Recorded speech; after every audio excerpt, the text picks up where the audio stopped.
Fishy tales of revenge. I've just moved home back in May this year, and one couple on my street hate me because I'm gay. I've called the police a few times from being called the F word even when I'm quietly walking by saying nothing. This couple are so dumb it's apparent from just simple observation. They struggle to string words together when talking, and every other word in NBSP is F and C. When I first moved into that street, I gripped the guy up a few times and threatened to beat the crap out of him, only to him to call cops. Which is why I do the same in the end.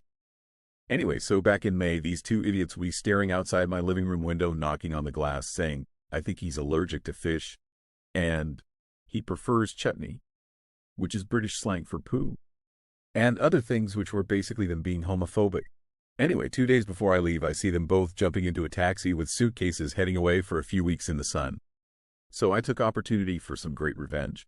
I went to the fishmonger and bought a load, 1.5 kilo, of offcuts, fish heads and bones, which I said was for making stock, and a large jar of onion chutney, and poured it along with the fish through the letterbox with a note, printed so they can't check handwriting, saying, "You're right, I fucking hate fish and chutney.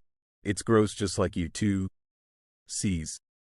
The great thing was it was super hot back in May, so the fish must have been fermented and rotten by the time they got back.